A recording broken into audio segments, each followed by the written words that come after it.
So Vijayasagar గారు, lift చేస్తాం okay బాగానే ఉంది, కానీ కృష్ణా రివర్ బోర్డుతో ఉండే డిస్ప్యూట్స్ కావచ్చు, అసలు ఇటువంటి ఇంట్రెస్టేట్ డిస్ప్యూట్స్ లేకుండా ఎందుకు మనం ముందుకు వెళ్ళలేకపోతున్నాం? ఇప్పుడు నీటి వాటాలు తీర్చాల్సింది ఏ బోర్డులు సెంట్రల్ గవర్నమెంట్కి అధికారం లేదు. ఈ స్టేట్కి ఇంత వాటరు నేను చెప్పాను మీకు, రెండే నదులు ఇప్పుడు కృష్ణా గోదావరి.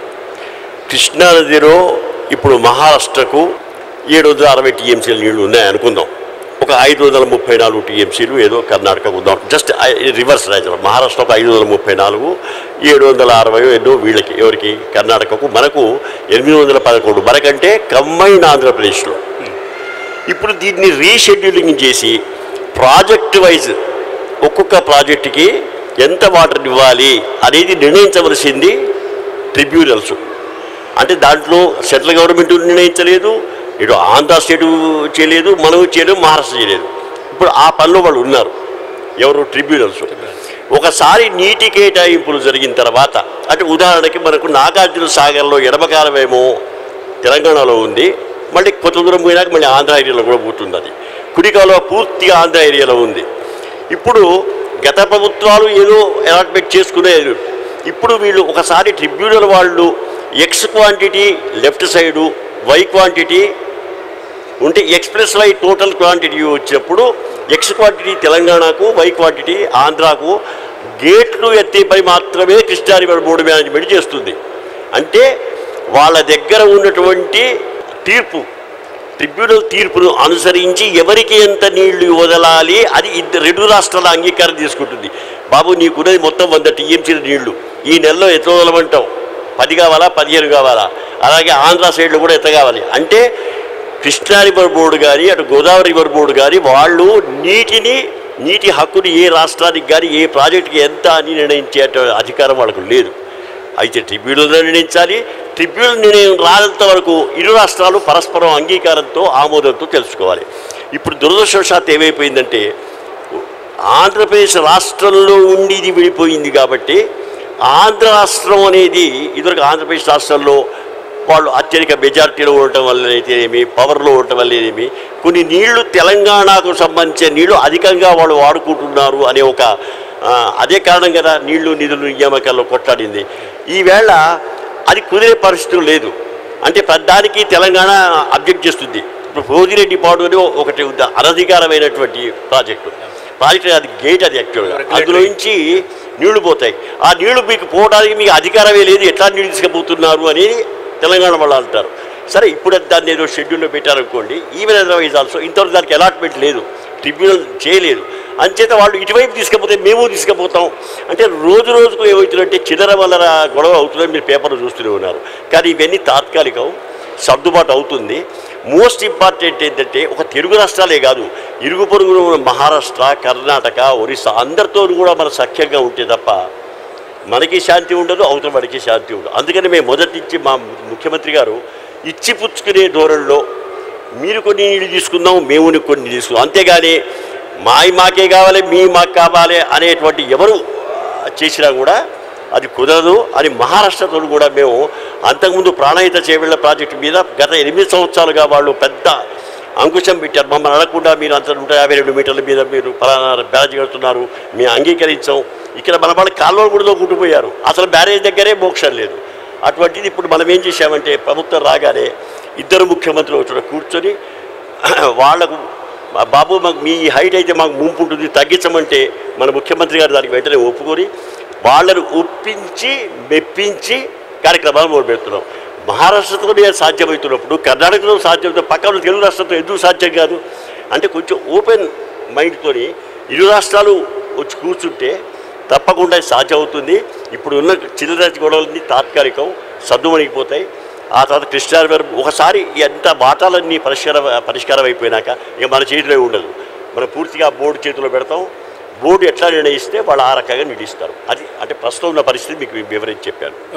ఓకే. సో జోషి గారు, మిషన్ భగీరథ గురించి ఇందాక మీరు చెప్పడం జరిగింది. అందులో ఒక్కొక్క ప్రాంతానికి ఒక్కొక్క రకమైన అంటే ఒక్కొక్క సైజ్ ఆఫ్ పాపులేషన్ బట్టి ఇక్కడ హైదరాబాద్ అయితే 150 లీటర్లు పర్ డే వాటర్ ఇవ్వడానికి మీరు ప్రణాళికలు సిద్ధం చేస్తున్నారు.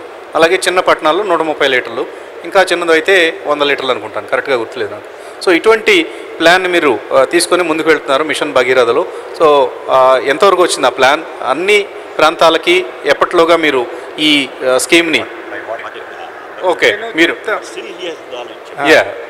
ఇప్పుడు మీ డిపార్ట్మెంట్ కాకపోయినా కూడా మీరు you can give us a reply. National లెవెల్లో నామ్స్ ఉన్నాయి, అర్బన్ పాపులేషన్కి రూరల్ పాపులేషన్కి. ఆ నామ్స్ ప్రకారమే ప్రొసీడ్ అవుతున్నాం. సీఎం గారు ఏం చెప్పారు, 2019 ముందు ఈ మిషన్ భాగీరథ్ అన్ని రకాల్లో పూర్తి చేయగలుగుతాం. Okay, so that is the target. Okay, ఎందుకు అడిగానంటే మనకి హైదరాబాద్కి సంబంధించి రియల్ ఎస్టేట్ డెవలప్మెంట్లో రియల్ ఎస్టేట్ కోసమే కాదు, అసలు ప్రాణానికే అవసరం నీళ్ళు అనేది. అవునండి, ప్రాణరక్షక నీళ్ల కోసం. అలాగే రియల్ ఎస్టేట్ డెవలప్మెంట్ కూడా కొంత ఈ నీటి వసతిని బట్టి ఆధారపడి ఉంటుంది. ఇప్పుడు మన క్రెడాయి ప్రాపర్టీ షో వేదికగా ఈ చర్చ కొనసాగిస్తున్నాం కాబట్టి దాని గురించి కూడా అడగడం జరిగింది. మీరు మేజర్ ఇరిగేషన్ నుంచి వచ్చారు, సో దీంతో ఇప్పుడు ప్రైమ్ మినిస్టర్ గారు ఫస్ట్ ఫేజ్ మొదలు పెట్టారు. సో ఈ లైన్స్లో అన్ని ఫేజెస్ కార్యక్రమం పూర్వకంగా 3 years లోపల కంప్లీట్ చేయగలుగుతాం. ఓకే, సో రామకృష్ణరావు ఎక్స్పర్ట్స్ని ఏమైనా అడగదలుచున్నారు? 2-3 క్వశ్చన్స్ సార్ విద్యాసాగరరావు గారు, జోషి గారికి. సార్ ఇప్పుడు ఇంత పెద్ద ఎత్తున మనం అగ్రికల్చర్ రివైవ్ చేయాలంటే మేమందరం కూడా చాలా మంది అగ్రికల్చర్ ఫ్యామిలీస్ నుంచి వచ్చిన వాళ్ళం. మేము చిన్నగా ఉన్నప్పుడు 1 సంవత్సరం చెరువు నిండితే 2 సంవత్సరాలు వర్షం పడకున్నా కానీ సస్టైన్ అయ్యేది. రాను ఆ చెరువులన్నీ పూడిపోయినాయి, నీళ్లు లేవు. నేను మహబూబ్ నగర్ జిల్లా నుంచి, మీకు తెలిసిందే, అందరితో సహా మేము కూడా మైగ్రేట్ అయ్యాము ఇక్కడికి. సో ఇప్పుడు ఈ విజన్తో ఏదైతే చేస్తున్నామో, మనము ఇరిగేట్ చేయాలనుకుంటున్నామో, మన state like Punjab basically agriculture economy state అండి, suppose to be a very rich state. Haryana ఆ లెవెల్కి రావడానికి మనకి ఎన్ని సంవత్సరాలు పడుతుంది సార్? ఒక క్వశ్చన్. ఇప్పుడు మనం అగ్రికల్చర్ సఫిషియన్సీ, ఎకనామిక్ సఫిషియన్సీ రావడానికి. రెండో క్వశ్చన్ ఏంటంటే, మేము ఇన్ఫ్రాస్ట్రక్చర్స్కు సంబంధించినాం కాబట్టి ఈ క్వశ్చన్. ఇప్పుడు జోషి గారు అన్నారు ఎత్తిపోతలకి చాలా ఎలక్ట్రిసిటీ పడుతుందని మీరు అన్నారు. అంటే సైమల్టేనియస్గా మేము డెవలప్ చేస్తున్నాము, ప్రాజెక్ట్స్ అయిపోయే లోపల ఎలక్ట్రిసిటీ కూడా ప్రొడక్షన్లోకి వస్తుంది. అప్పటి వరకు 2 సెట్ ఆఫ్ అవుతాయి. అట్లాగే మనము ఇప్పుడు రాబోయే 4-5 సంవత్సరాల్లో మనము అగ్రికల్చర్ ఫుల్ బ్లూమ్లోకి వచ్చినప్పుడు, పంటలు వచ్చినప్పుడు మనకి కావాల్సిన వేర్ హౌసింగ్ కెపాసిటీ. ఇప్పుడు ఏమవుతుంది సార్ అంటే, రైతు ఇప్పుడు చూడండి, టొమాటోస్ చూడండి, ఒక నెల 70 రూపాయలు ఉంటాయి, ఒక నెల 2 రూపాయలు ఉంటాయి. Plus food processing industries.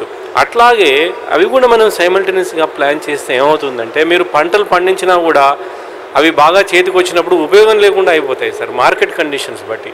మనకు ఈ ఇన్ఫ్రాస్ట్రక్చర్ కూడా క్రియేట్ చేసుకుంటే మనం we can reap the benefits of that all the scheme అనేది ఒకటి sir. Then how is it going to impact the Hyderabad economy? ఎందుకంటే ఇప్పుడు చూసాము మనం వెస్ట్ ఆంధ్రప్రదేశ్లో ఉన్నప్పుడు సర్ప్లస్ అగ్రికల్చర్ ఇన్కమ్ అంతా రియల్ ఎస్టేట్లోకి వచ్చేది బాగా. సో అది కూడా ఒక అవకాశం ఉంది ఇక్కడికి రావడానికి. This is my question sir. ఇప్పుడు ఇన్ఫ్రాస్ట్రక్చర్ డెవలప్మెంట్ చేయడం అనేది చాలా అవసరం అండి. ఎంత ఖర్చు అయినా సరే ఈ ఇన్ఫ్రాస్ట్రక్చర్ డెవలప్మెంట్ చేసుకున్నాక అవసరమైతే మీ అన్ని పంపులు అవసరం పడకపోవచ్చు. మంచి మాన్సూన్ ఉందనుకోండి, some of them may render ineffective for that season. Next year మళ్ళీ మనం అవసరమైతే మనం తీసుకోవాలి. కానీ ఇప్పుడు మా ప్రోగ్రాం ప్రకారంగా వీరు చెప్పారు mission Bhagiratha, although it doesn't, మా డిపార్ట్మెంట్ డైరెక్ట్గా మేము సూపర్వైజ్ చేయకపోయినా కూడా వారు 3-4 ఏళ్లలో మేము పూర్తి చేస్తాం 2019. లేకపోతే నెక్స్ట్ ఎలక్షన్ నేను ఓట్లు కూడా అడగను అని ఒక అంత కాన్ఫిడెన్స్గా ఏ ముఖ్యమంత్రి గారు చెప్పారండి. ఇప్పుడు కూడా రిపీటెడ్గా చెప్తారు, అది పూర్తి కాకపోతే నేను నా పార్టీ వెళ్ళి ఓట్లు అడగదు. అంటే ఈజ్ వెరీ కాన్ఫిడెంట్. ఆయనకు తెలుసు తాగునీరు అనేది చాలా ముఖ్యం. ఈవేళ విలేజెస్కి వెళితే మేము కూడా విలేజ్కి వచ్చిన వాళ్ళు ఏమంటారు, ముందు మాకు తాగునీళ్ళు మా పొలాలకు నీళ్ళు ఇవ్వండి సార్, ఆ తర్వాత మీరు సంక్షేమ పథకానికి కొంచెం లేట్ చేసినా పర్వాలేదు, కానీ మాకు ముందు ఇది కావాలి అంటారు వాళ్ళు. ఎందుకంటే వాళ్ళు చాలా బాధపడుతున్నారు సంగతి మాకు తెలుసు. రెండోది సాగునీరులో 2 కంపార్ట్మెంట్ చెప్పాను. ముందు మిషన్ కాకతీయ, అది 2 ఏళ్ళు అయిపోయింది, ఇంకొక 3 ఏళ్ళలో తప్పకుండా పూర్తవుతుందన్న నమ్మకం మాకు ఉంది. ఇకపోతే పెద్ద ప్రాజెక్టులు, మా ప్రాబ్లం ఏంటంటే పెద్ద ప్రాజెక్టులు నిధులు వీళ్ళు సమీకరిస్తున్నారు. దానికి జోషి గారే దానికి ఇన్ఛార్జ్. ఎట్లా డబ్బులు వస్తున్నాయి ఏమిటి దానికి అంతా వ్యూహం అంతా వారి దగ్గర ఉంది. ఏదేమైనా కూడా ప్రతి సంవత్సరం 25,000 కోట్ల రూపాయలు ఖర్చు పెట్టినటువంటి ఇంతవరకు చరిత్ర భారతదేశంలో, నేను సెంట్రల్ గవర్నమెంట్లో 30 ఏళ్ళు పనిచేశాను. నేను యూనియన్ మినిస్ట్రీతో మాట్లాడితే వాళ్ళు ఆశ్చర్యపోతారు. ఈ వాటర్ మీరు జోక్ చేస్తున్నారా అంటారు. లేదు సార్, ఇది మా దగ్గర మేము ప్రతి నెల 2039 2559 లెక్క ప్రకారంగా అంత విడుదల చేస్తున్నాం, ఖర్చు పెడుతున్నామంటే మా ఉద్దేశం ఏంటంటే ప్రాబ్లమ్స్ ఎక్కడ వస్తున్నాయంటే మా దగ్గర నుంచి అన్ని రకాలుగా కాంట్రాక్ట్స్ ఫైల్ అయిపోయినాయి, వర్కర్స్ అన్నీ ఉన్నాయి. కానీ ఈ ఇంటర్ స్టేట్ యాంగిల్ మేము చెప్పిన ఇంతకుముందు చెప్పాను శిల్పి కజ్జాలు, దానివల్ల ఏమవుతుందంటే వాళ్ళు ఉత్తరాలు రాస్తారు, ఓ ఈ ప్రాజెక్టులు కొత్త ప్రాజెక్టులు దీనికి అనుమతులు లేవు. చివరికి ఎంతవరకు వచ్చిందంటే నేను ఒక కేంద్ర మంత్రి తెలుగు ఆయన మీకు తెలిసి ఉంటుంది, పేరు చెప్పక్కర్లేదు, ఆయన దగ్గరికి నేను ప్రత్యేకంగా వెళ్ళి దూతగా వెళ్ళి అయ్యా ఇద్దరు ముఖ్యమంత్రులు కూర్చోబెట్టి మీరు చేయండి, వాడు కట్టుకోమనండి మనం కట్టుకోమనండి, అల్టిమేట్గా కట్టుకున్నంత మాత్రాన బిల్డింగ్ కట్టుకున్న మీకు ఎలక్ట్రికల్ కనెక్షన్ నీటి కనెక్షన్ ఇచ్చేది కేఆర్ఎంబీఏ. నీకు నీటి వాటా ఉంటే తప్ప వాడు నీరు సప్లై చేయడు, కట్టుకోనివ్వండి. ఈవేళ కట్టుకోకపోతే ఇదే బిల్డింగు ఇంకో 4 ఇంతలు కట్టాలంటే 5 ఇంతలు 3 ఇంతలు 2 ఇంతలు అవుతుంది, మీకు తెలుసు. అందుచేత ఇట్లాంటి కొన్ని మాకు సమస్యలు ఉన్నాయండి, ఇంటర్ స్టేట్ సమస్యలు ఉన్నాయి. ఆ సమస్యలను మేము అధిగమించడానికి శాయశక్తిలో ప్రయత్నం చేస్తున్నాం. సమాధాన భేద దండోపాయాలు దండ వదిలిపెట్టి మీలో అన్నీ ఉపయోగిస్తున్నాం. Most probably will be successful. మేము పక్క రాష్ట్రానికి ఇతర రాష్ట్రాలతో కూడా మేము మంచి సంబంధాలు పెట్టుకోవడానికి మేము చాలా ఉత్సాహపడుతున్నాం. పెట్టి వాళ్ళకు కూడా ఇచ్చి పుచ్చుకునే ధోరణిలో మీరు ముందుకు సాగండి, మేము ముందుకు సాగుతాం, కలకాలం కలిసి ఉండవలసిన వాళ్ళం అనే అభిప్రాయాన్ని పెట్టి మేము అనేకసార్లు సందర్భంలో చెప్పాము. ఎందుకంటే ఈవేళ గోదావరిలో పుష్కలంగా నీళ్లు ఉన్నాయని మీరు చూస్తూ ఉంటారు. వేల టీఎంసీల నీళ్లు వృధా అవుతున్నాయి అంటుంటారు. అవన్నీ కింద నుంచి తీసుకుపోయి రాయలసీమ జరుపుకోవచ్చు, కాకపోతే కొంత తీసుకపోవాలి, లిఫ్ట్ చేయాలి. ఇవి మేము చేస్తున్నాం, మీరు చేయండి అంటే ఇలాంటివన్నీ కొన్ని పరిస్థితులు ఉన్నాయి. మా ప్రోగ్రాం ప్రకారంగా దీన్ని 3-4 ఏళ్ళు అంటున్నాం, కానీ నేను చెప్పేటువంటి సమస్యలను అధిగమించడం వల్ల ఇంకో 1-2 ఏళ్ళు దాటవచ్చు. ఇప్పుడు రాజశేఖర రెడ్డి గారు వీరు చాలా గుడ్ ఇంటెన్షన్స్తో 2 ఏళ్లలో 5 ఏళ్ళు పూర్తి చేస్తూ ఉన్నారు. కొన్ని ప్రాజెక్టులు ఇప్పటికీ పూర్తి కాలేదు. అంటే నేను అది ఉదాహరణగా చెప్పడంలా, కానీ ఈవేళ మనకు డబ్బు ఉంది. సీఎం గారు చాలా ఈ నీళ్లను అనేది ప్రజలకు అందించడం అనేది చాలా ముఖ్యమైన లక్ష్యంగా పెట్టుకున్నాడు. దీనికి ఇచ్చిన ఇంపార్టెన్స్ వేరే వాటికి ఇవ్వడం లేదు. నా ఉద్దేశంలో మరో 5 ఏళ్లలో దాదాపు పూర్తయ్యే స్టేజ్ వస్తుంది ఈ ప్రాజెక్ట్ అన్నీ కూడా. కాకపోతే భగవంతుడు అనుగ్రహించి నేను చెప్పినట్టుగా ఇంటర్ స్టేట్ ప్రాబ్లమ్స్ వచ్చి మమ్మల్ని కొంచెం డిస్టర్బ్ చేయకపోతే భగవంతుడు అనుకూలిస్తే మేము తప్పకుండా ముందుకు సాగుతామని చెప్పేసి నాకు పూర్తి నమ్మకం ఉందండి. ఓకే, సతీష్ గారు మీరు ప్రశ్న అడగాలనుకుంటున్నారు. విద్యాసాగర్ రావు గారికి సార్, మనం ప్రాజెక్ట్స్ గురించి మాట్లాడుతున్నాం సార్, బట్ ఇప్పుడున్న ప్రాజెక్ట్స్లో కూడా చాలా వరకు మన ఈ ఇరిగేషన్ ఛానల్స్ అవి వాటిలో పర్కులేషన్ లాసెస్, సీపేజ్ లాసెస్ చాలా ఎక్కువ ఉన్నాయి.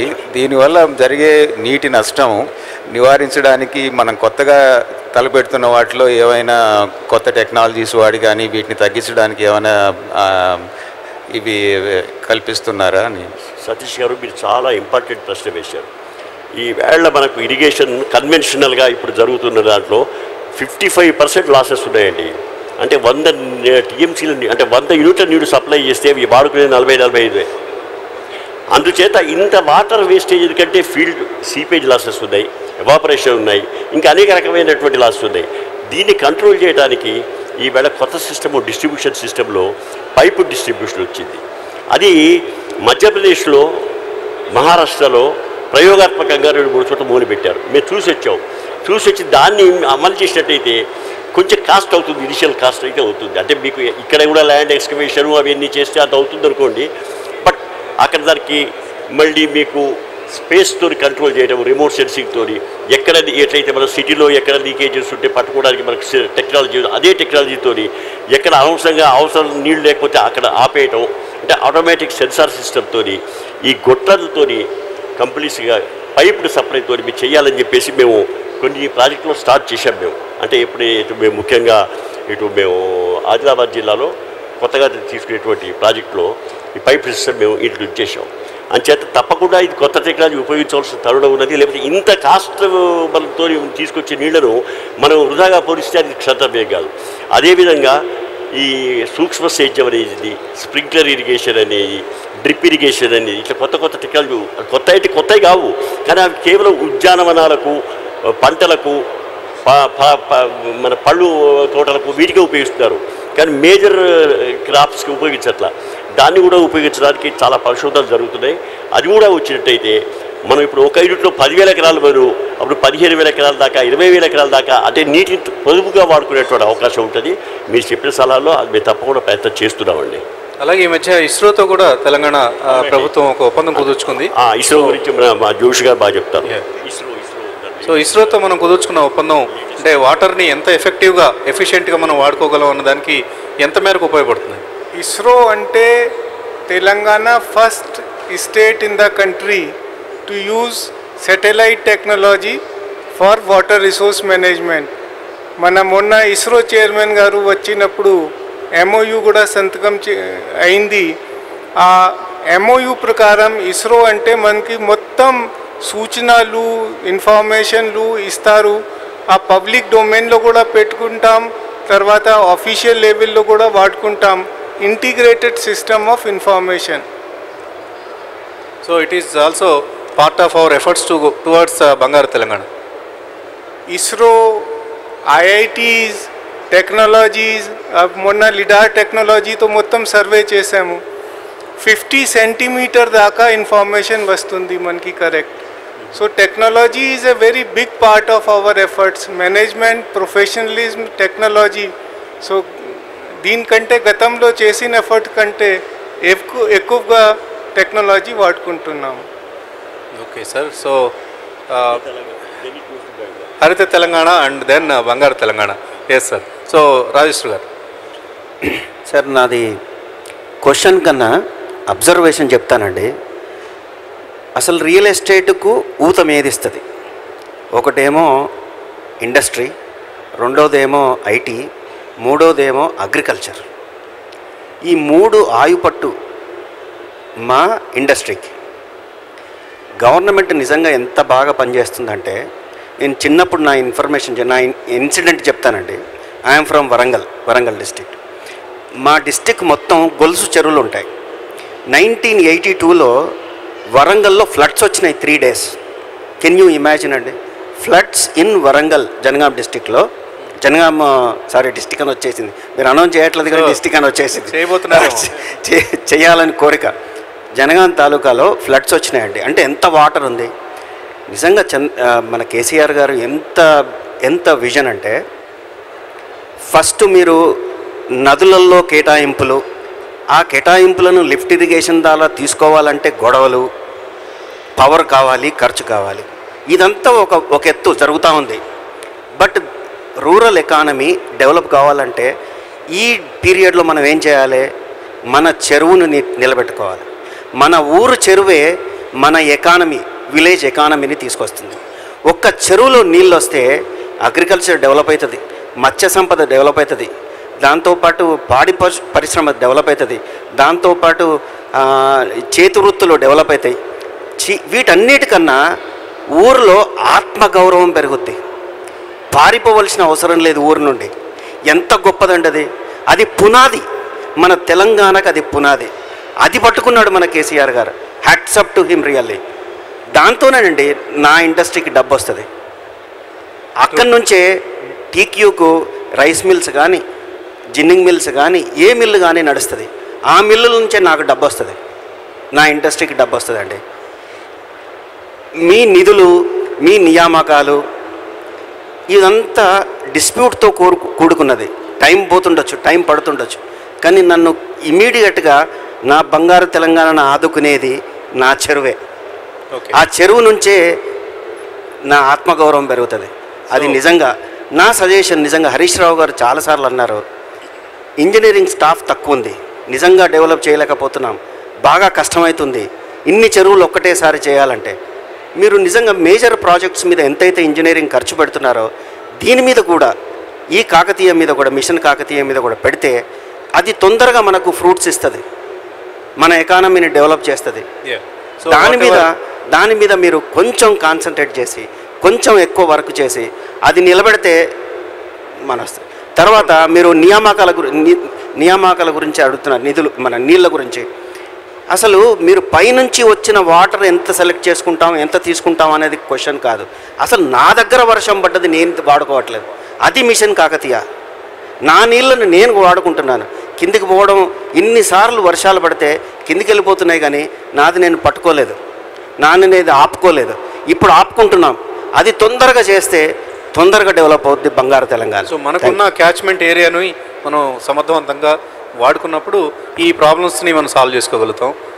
ఎస్, ఇప్పుడు మీరు చాలా కరెక్ట్గా చెప్పారు. ఇప్పుడు ఈ చిన్న నీటి వనరులు ఏదైతే మైన్ ఇరిగేషన్ మీ ప్రాజెక్ట్స్ ఉన్నాయో, అంటే మీకు చెరువులు, ఈ చెరువులకు ఎట్లాంటి లీగల్ గొడవలు లేవండి. ఇదివరకున్న చెరువులు మనం కొత్తగా ఏం కట్టడం లేదు.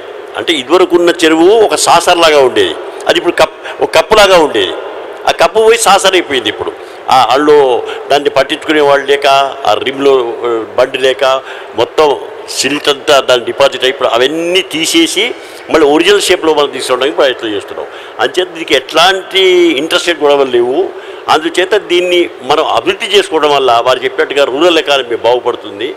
మళ్ళీ ఇది ఇన్సిడెంటల్గా మళ్ళీ మీరు చెప్పినటువంటి బిల్డింగ్ ఇండస్ట్రీస్ కానీ వాటన్నిటికి కూడా ఉపయోగపడుతుంది. అందుచేత మోస్ట్ ఇంపార్టెంట్ ఏంటంటే ఫస్ట్లో మనం మీ ప్రాజెక్ట్ ఎప్పుడు కట్టింది కానీ ముందైతే మా చెరువు బాగు చేయండి అనే అభిప్రాయం ఆయనకు తెలుసు. కాబట్టి అన్ని చెరువులను బాగు చేయాలి అనే ఉద్దేశంతో మనం ముందుకు సాగుతున్నామండి. ఇప్పుడు తర్వాత ఉమ్మడి రాష్ట్రాల్లో మైనర్ ఇరిగేషన్కి ఒక సింగిల్ చీఫ్ ఇంజనీర్ ఉండేవాడు. ఇప్పుడు 2 chief engineers for Telangana. Okay. మొత్తం ఎంత వరకు స్ట్రెంథెన్ చేయగలుగుతాము అంతవరకు స్ట్రెంథెన్ చేసుకున్నాము. There is not a single retired engineer who is not working with mission Kakatiya. Sir, నా ఉద్దేశంలో 60 ఏండ్ల నిర్లక్ష్యాన్ని మనం ఎంత తొందరగా వీలవుతే అంత తొందరగా చేసుకోవాలనే ఉద్దేశం. అది చేసుకున్నాం అనుకోండి, మీరు మేజర్ ప్రాజెక్ట్స్ మీద కానీ దేని మీద కానీ కొట్లాడచ్చు. తర్వాత మనం నా చెరువే నా ప్రాంతానికి పునాది, అది మట్టుకు కేసీఆర్ గారు భలే గుర్తుపట్టాడండి. అది గ్రేట్ అండి. Okay sir. So on that positive note, బంగారు తెలంగాణ దిశగా మన రాష్ట్రం వేగంగా అడుగులు వేయాలని, అలాగే ముందుగా విద్యాసాగరరావు చెప్పినట్లుగా ముందుగా హరిత తెలంగాణ, తర్వాత బంగారు తెలంగాణ, అందరూ సుసంపన్నం కావాలి. తెలంగాణ ఒక తెలంగాణ మాత్రమే కాదు, భారతదేశ ప్రజలందరూ అని మనం ఎప్పుడు కోరుకుంటూ ఉంటాం. సో తెలంగాణ ప్రజలు కూడా సుసంపన్నం కావాలంటే బంగారు తెలంగాణ సాధించుకోవాలి. సో ఆ దిశగా రాష్ట్ర ప్రభుత్వం చర్యలు వడివడిగా ముందుకు సాగుతాయని, ముఖ్యంగా ఇరిగేషన్కి సంబంధించిన అంశాలను మనం నిధుల సమస్యతో కాకుండా వివేకంతో పరిష్కరించుకునే ప్రయత్నం చేస్తామని ఆశిద్దాం. ఇక క్రెడాయి ప్రాపర్టీ షో వేదికగా ఈ డిస్కషన్లో పార్టిసిపేట్ చేసేందుకు విచ్చేసిన మన అతిథులు శ్రీ ఎస్కే జోషి గారికి, అలాగే విద్యాసాగరరావు గారికి, అలాగే సతీష్ గారు న్యూస్వీడ్ సీడ్స్ డైరెక్టర్ గారికి, అందరికీ పేరు పేరున ధన్యవాదాలు.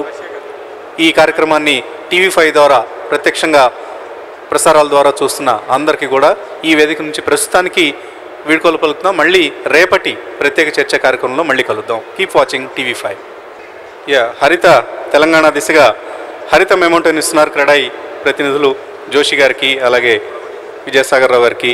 ఇంతకుముందు క్రెడాయి నిర్వహించిన హరితహారానికి అనుగుణంగానే ఈ మెమోంటోస్ని కూడా డిజైన్ చేయడం జరిగింది సార్. మీరు మళ్ళీ ఆ మొక్కల్ని పెంచి పోషించాలి సార్ ఇంటికి తీసుకెళ్ళిన తర్వాత.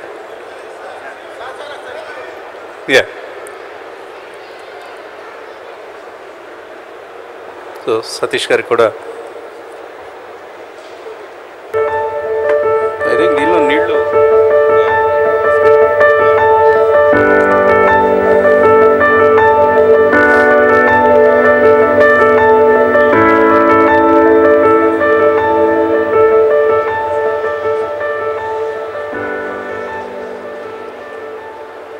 Booming IT industry is one of the busiest metropolitan cities in India. The history of the city boasts of some legendary architecture. And now, for making the future, CREDAI Hyderabad.